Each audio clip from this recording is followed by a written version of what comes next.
Et un peu à cause d'Obama. À vrai dire, je pensais vraiment qu'avec lui, ça pourrait aller mieux. J'avais tort.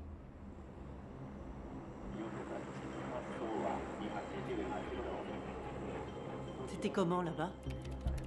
Bah, je passais la moitié de mes journées à concevoir un système de sauvegarde 24/24 baptisé Epic Shelter. En gros, en cas de catastrophe, par exemple, un attentat qui détruit toutes les ambassades et tous les postes de la NSA au Moyen-Orient, ce logiciel garantirait qu'aucune donnée ne soit perdue. Et l'après-midi, il fallait que je mette ça de côté quand on recevait des visiteurs. La NSA voulait impressionner les Japonais, leur montrer l'étendue de nos capacités. Ils adoraient les images en live des drones.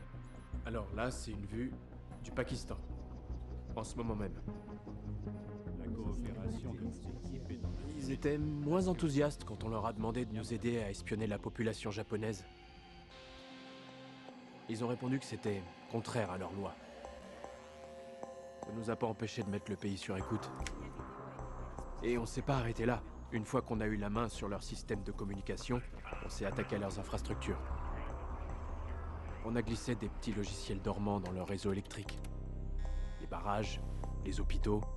L'idée étant que si un jour le Japon cessait d'être un pays allié, on couperait le courant.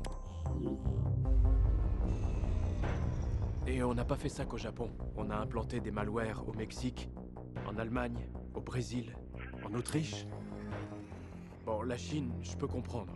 Ou la Russie, ou l'Iran, le Venezuela, soit, mais l'Autriche ? On recevait aussi l'ordre d'écouter la plupart des chefs d'État et des grands industriels internationaux.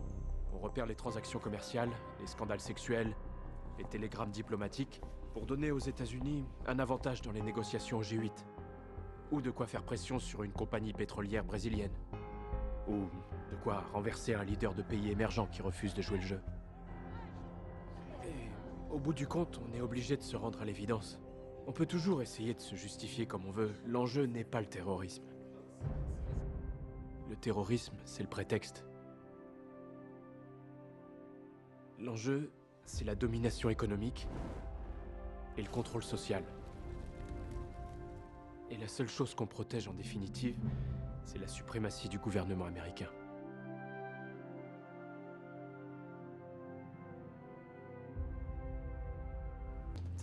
Ça m'a fait beaucoup de bien de changer quand ils m'ont confié une mission de veille antiterroriste.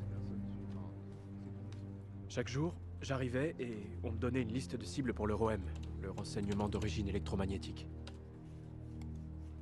Il y avait beaucoup d'Américains dans le lot.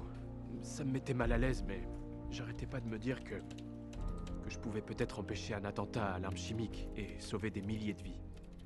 Le problème, c'est que on traque pas seulement le suspect cible, on traque aussi ses métadonnées.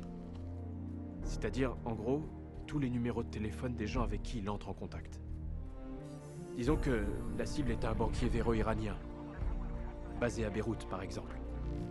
Donc on surveille ses activités, mais on surveille aussi tous les gens à qui il parle. Y compris, au hasard, son cousin, qui n'est qu'un dentiste lambda installé à Buffalo. Ensuite, il faut surveiller tous ses contacts à lui. Et quand on arrive au 3e degré de séparation à partir de la cible d'origine, on se retrouve à surveiller une serveuse qui chatte avec sa mère sur les mérites du Botox. Parce que, en 3 étapes, à partir de n'importe qui et de ses, disons, 40 contacts, on obtient une liste de 2,5 millions de personnes. Et arrive un moment où on est là, derrière son écran, et brusquement, on réalise l'étendue du truc.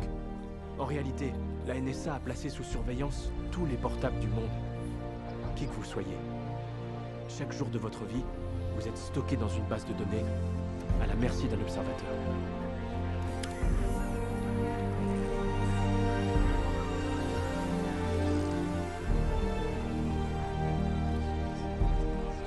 Et je parle pas seulement de terroristes, de pays étrangers ou de multinationales. Je parle de vous.